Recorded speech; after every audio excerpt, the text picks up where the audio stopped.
always save it and I always can send it to you. Makes sense to me. Yeah. It says it's live. Hello, we are live. My name is Santisa Gentry, life coach at Santisa Speaks, and this is my dear friend.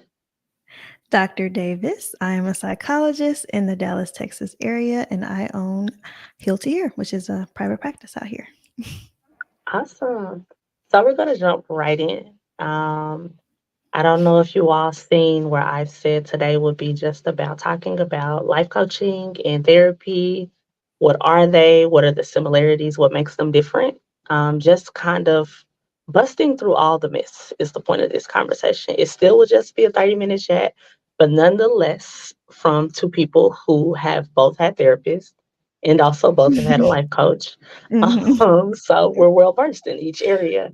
So I just would like to start with, if you would share a little bit about your journey to becoming a therapist and how you got here. Okay. Well, I would say growing up in a Caribbean household, therapy, and therapists, like all that was, unless you were severely mentally ill, like you needed to go to a psychiatric hospital, like what is that? Was basically how that went. So it was never on my radar, to be honest, to become a psychologist or anything like that. I actually went to school thinking I was going to deliver babies and become like a OBGYN. So that was my original plan, and that's what I knew about, and that's what I was going to do. But I would say around uh maybe no, it was actually freshman year because we had for the pre-med, I had to take like a elective and I decided to take psychology, which is that introduction class. And I loved it. I was like, this is cool. But I still wasn't convinced to go any deeper because I would really wasn't seeing myself in it. I was like, this is interesting, but I don't know how I fit into this until we had a guest lecturer who was this Black man with long dreads. And when he was talking about like psychology from this perspective and also like how people of color played a role in that and all of that, I was like, okay, I see myself in this. I think I can do this. Um, I'm going to learn more. And I'm actually going to meet him because I went to a predominantly white institution. So seeing a Black psychologist and professor on campus, I was like, oh, yeah, I'm about to meet him, talk about this more, and really learn like what he does and how I can get involved. And so from there, I told him, I was like, I'm still going to med school, but I want to like do research with you and kind of like learn. And so he took me to conferences and we were doing research. I got involved with an organization there and other students that he was mentoring, and it was really fun. I got to travel and do all that kind of stuff. But it was through that process that I was like, okay, maybe this is where I belong, but I'm still not 100% sure because I was married to the whole med school thing. And from there, it was the Lord, honestly. Like the Holy Spirit was like, go get a PhD. Like we're switching gears here. And that was hard to let go, to be honest. And that was a hard conversation to have with my dad because if you know anything about immigrant parents, you have a couple options as far as what you're going to school for. And so being able to tell him, like, I didn't know how he was going to react because we never had that conversation. So I was Hmm. like, he's probably gonna be disappointed, like he wastes his money. I don't know. But it actually did not go like that at all. He was just like, okay, if you're gonna pursue that, you know you can't stop at just like an undergrad degree. And I was like, yeah, Oh, I'm gonna get a wow. PhD. And he was like, all right, let's do it. And he was on board. And from there, went forth. And it has been a journey, but I realized that this is truly a calling and a passion, and I love it. And so I'm glad that the Lord led me this way. Awesome. Well, thank you for sharing. So we're going to just dive right into this thing. What is therapy? Like, let's just pretend people have no clue what therapy is, the purpose, the benefits. So I would define it as therapy being this clinically based approach to treating mental illness. So the main difference is there is like when you are taking that clinical approach, you're assessing, you're diagnosing, and you're providing treatment from that model. And so that's how I would define it, like in a nice, short, and sweet definition. Yes. Okay. And then I guess I'll answer about life I was like, coach. so what about life coaching? Yes, ma'am. I like to say there's several modalities of life coaching. You know, there's people that go into spiritual, like relationships, identity, life coaching. I have stuck with just life coach. And the reason why is because I realize I'm a total person, in Mm, that the purpose of life coaching, in my opinion, is to help people to see what they don't see. Assessing goals, assessing areas of life where patterns have been established, and kind of uprooting those patterns that aren't good for you, mhm. and identifying on how to actually fulfill the dream, the goal, the thing it is that you want to do. So that is my short but sweet answer about life coaching. Awesome. Did I just freeze? Uh-oh.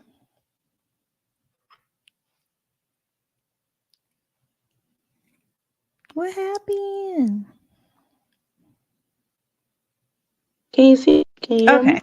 It kind of Uh-oh. froze and then you were gone. I was like, "Uh-oh, is it me? What's going on?" Okay, so you're back. Well, it says we're still live, so we're gonna keep this thing going. All right, So let's my go. question that I was asking was specifically in regards to, when did you know, or when did you decide therapy versus life coaching? Like, what was the pivot for you As far as as far as being in pursuit for your personal self? got it. Because I was like, I never thought I would be a life coach. So I was like, let me make sure I understand this question. But yes, okay. So for me, I knew the first thing I needed to do was therapy because a lot of and another difference I see is like, yes, there's you can do root work in both places, like in getting to the root of things and all of that. But I knew the first thing I needed to do was therapy because a lot of what I needed to do was explore like the past and how do we get here and all of those pieces so that I can truly gain language and understanding of about like my triggers and how I got here and all of that stuff.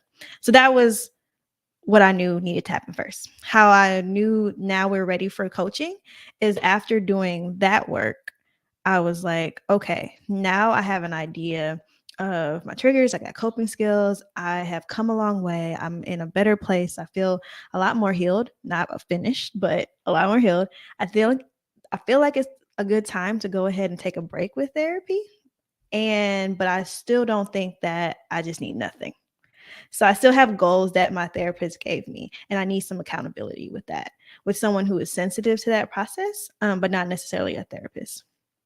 So that's when I decided, okay, it's Makes time for sense. coaching to kind of supplement that. So while I'm taking a break from therapy, this is what I'll be doing. That would be my answer. But what about for you? Because I know Also, or you've been in something really therapy. quick. Uh oh. Well, you said, what about for me? Oh, therapy. Yeah, because I was like, So you've been in the therapy. Lord, So, the Lord takes me through intense things. I don't know why this is my life, but this is my life. And so when I did, it started because of my brother, and mhm, there was this big identity um, crises, if you will. mhm, Right. I felt shattered. It was like, I've been all my life. If I'm not his little sister, then who am I? That's literally the question. Like, and mhm, it's and a lot of people found that interesting because it's like I have a husband, I have children. It's like I don't understand. And I'm like, I don't understand mhm, either. I just know that this is internally what I'm through. And I realized at that time why I chose therapy was because during grief, the Lord showed me why it was so big for me was because I never gave him pain. Like, I never allowed myself to sober process pain mhm, happened in my life. But every big traumatic event, like probably from the age of 8 until what? My brother died when I think I was like 27, 28, 29, 30, something like. And I didn't realize I had never processed pain with a sober mhm, mind. And but I also realized the pain was unbearable. So though I walked through it with the Lord, he then literally sent my therapist to me. So it's like I didn't necessarily seek it out. She was like presented like that year of my life, how it was orchestrated. I went to a play for my birthday, and this Holy Spirit filled therapist was there to pray with people after. And that was Mm. our first connection. We exchanged numbers. I didn't think nothing of it, of course, 'cause no one had died. And then I walked through grief with a friend, and then my brother died. And I was like, oh, you were putting in position what I was going to Mhm. need before I even knew I needed it. So Yeah. when I did therapy, it was intense. I probably was going like twice a week. And we were dealing with way more than just the therapeutic aspect of losing my brother. But Yeah. we were like unpacking the fact that I was molested, the fact that I was raped. It was just so So much much. to Yeah. grieve that just kind of came to the surface with the death of my brother. And then coaching, that was something else. Um, I was introduced to it through somewhat like a discipleship relationship where the woman of God came along, and even that was intense. Um, because she's like straight no chaser, and I loved it, to be honest. um, I it was guess it's hard. helpful. There were a lot of hard moments. Yeah. Listen, a lot of hard moments, but I'm grateful for the process. And I realized a lot for me, both of those experiences were rooted in my belief system. So the Holy Spirit literally spent Holy Spirit people with coaching and as well as therapy to be Absolutely. my people. So that's how I transitioned, was because of the work I was doing in therapy. I remember even during coaching, she was like, hey, you stopped going to therapy, go back. So at some one point I was doing both Right. simultaneously. And so yeah, yeah. Yeah, which you definitely can do, cause and it can be helpful. I find for like similarly in therapy, you go for a lot of people come in crisis, but I also recommend that you use it as preventative care. It's not just for crisis management, but a lot of people come in crisis. Like Yes. something happens that throws their whole routine off, and they're like, let me go to therapy.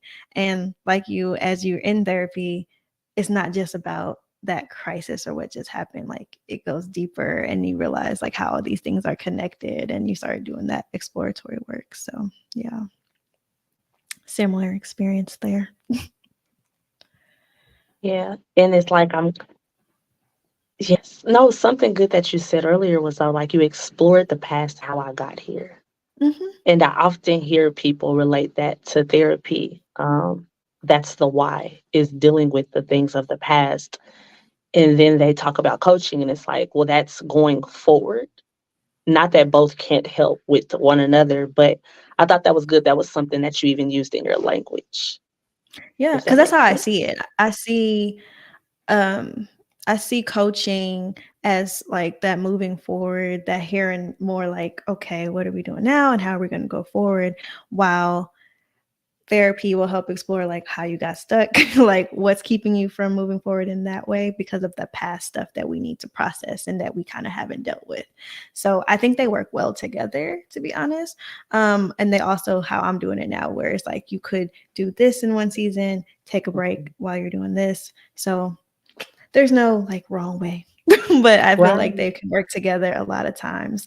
And I know even personally with my clients, there are times where I've gotten the question where it's like, oh, do you think that I can do coaching? And I'm like, well, right now with the stuff that we're processing, I think we should focus on therapy. And then I'm like, okay, now we're ready. Now we're ready for coaching.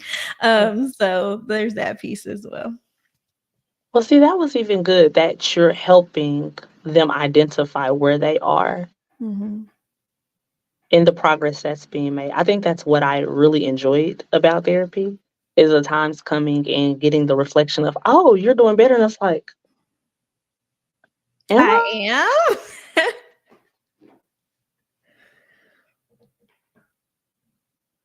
am. You said I responded better? Oh my.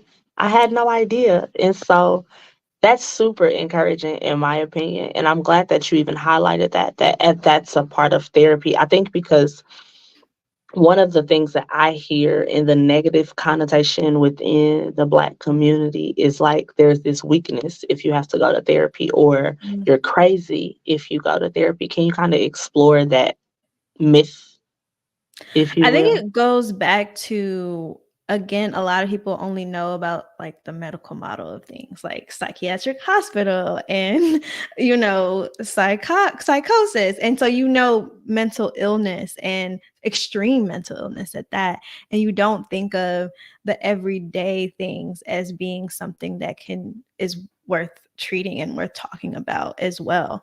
And I think a lot of times people see it that way. And then also what I was talking about earlier, where people see therapy as like when I'm in crisis or when somebody passes away or there's some type of catastrophic trauma or something takes place. But it's like, no, this can be a part of your preventative care. Like I see clients PRN where it's like, whenever they need it. So they'll just like, oh, once a month, like once a quarter, like whatever, like just like you would do your PCP or your primary care physician. And so I think a part of it is needing to normalize that this is a part of holistic health, basically. Just like you Mhm. would go to the gym, just like you would go to your dentist, just like you would go to your PCP, hopefully y'all going, and get that, annual, because some people don't, but that's another story. I'm not gonna get into that. That's not what this is for. But but this is a part of that too. So you need that because your mental is very, very important. And it speaks to the other parts, because if my mental health is not doing well, it's going to affect my physical health. It's going to affect my spiritual health, how I'm showing up in these other areas. So I think a part of it is just normalizing that this is not just for severe mental illness. Like, yeah, that's a part of what we do, but that's not the only thing. So, what would you say the process of beginning therapy looks like? Like, if you're doing an intake with the client, how would they go about one finding you, and then like what would the first visit look like? So to answer the first part about how you go about, a lot of people like Psychology Today and different directories are great ways to find therapists and be able to filter those search engines out based on if you want to use your insurance or you don't, if you're looking for a certain identity that they hold, a gender or whatever, like you want to work with a female versus male, all that kind of stuff. So that's the first thing in picking it. The next thing is a lot of therapists, including myself, do allow you to do a free consultation, which I always encourage clients or those who are seeking to become a client to take advantage of, because that's where you're able to begin the process of assessing fit. You're not going to know everything in that first 15 or 30 minutes, depending on what they're doing, but it's just a good time for you to ask those questions that are important to you, that speak to your values, so you can kind of know who you're about to invest your time and money with. So that's one way. And then after that, when you decide that you're going to make an appointment, that first session is going to be an intake. And I usually explain it as the lay of the land type of session. And that can be one session or it could take more depending on how much is going on with the person. But that's when they ask about what are you coming in with, along with asking you questions about like how you grew up and who you live with now, and just really trying to get a sense of who's in front of them and giving you a Mhm. chance to ask those things. I also personally give my client a chance to ask me a couple questions about, like, because again, it's like, who is this person that asked me all my life? Some people appreciate that, some people don't care. It just depends on the person's personality. Like some of them are like, it's all about me. Finally, I'm here for that, and it's fine. Yes. And then some of them is like, so let me ask some questions about you. So yes, so that is what that first session, maybe even second session, could look like, just depending on how long that takes. And there's no rush. And then from there, in that intake session, we do establish what the goals are. And then based on what the goals are, I will then build this map of like what the treatment plan could look like. And then of course we agree upon what that's going to look like, and we start that process. So yeah. Okay. Thank you for sharing. You're welcome. So what about with life So, coaching? So I, walk me through that process if you please. um, There's several ways to find a life coach. A quick Google search. Um, there are there's like the ICF with the International Accredited Life Coaching Association. Mhm. And then there is like word of mouth, which is probably the greatest research. Is because if you get someone's personal experience, it kind of helps with understanding what the process will look like, though yours will be individualized for yourself. Yeah. Um, and then, like our first visit, so the first time we ever talk to one another will be like a consultation, a phone consultation. And in this consultation, prior to the consultation, so you book your appointment, I send you a questionnaire. This questionnaire just has some basic information. It talks about your goals, what are your struggles. So before you ever speak to me, you kind of give me a little bit about yourself. Mhm. Goals, struggles, what hinders you, what are you great at, what's your family structure like, and then it asks what type of coaching program do you think is best for you. So right now I have a three-tiered program. One slot is just like a one-off, as needed. I visit you when I need you. Like there's a crisis happening, let's talk through it. There's no really commitment to it outside of you Gotcha. showing up when you said you're going to show up. Then there is the number tier two and tier three. The difference between those is how frequently we meet. So with tier two, we meet bi-weekly, face to face or via Zoom. And then the weeks that we're not scheduled to meet for an hour, we do 30-minute check ins. Now, it doesn't have to last the whole 30 minutes, it can last 5 minutes. It can be a text message of, hey, all is well, or I'm still going after goals. Like it really is tailored to just to, it's the sweet spot to see if one, did I overwhelm you?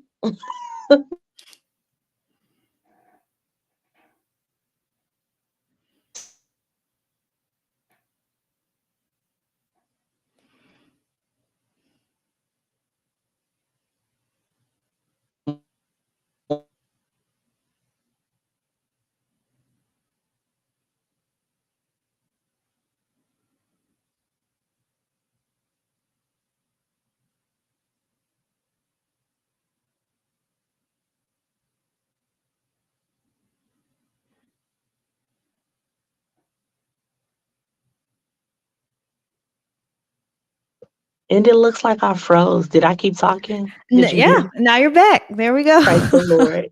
So at least you heard it. So upon our consultation, we have a little chat. We're talking through what I see off of the paperwork that you submitted. And then I ask, how aggressive or how laid back do we need to go based off what you want to do? Um, I have yet to have anyone be brave enough to do the weekly or it be necessary. Let me say that because we're doing some big things in our meetings, in our meetups, and we're unpacking some things and we're actually dealing with roots. I pride myself on being one to go after root systems. I do Yeah. not want to simply do the things. I don't want to deal with, oh, I just do this just because. It's like, but why do you do that? Like, let's find the why. Because if we find the why, I don't want you necessarily to be a lifetime client, at least not for the same thing. You know what I'm saying? My preference is that I help you figure out what's going to work best for you as you propel forward. And maybe that means you go back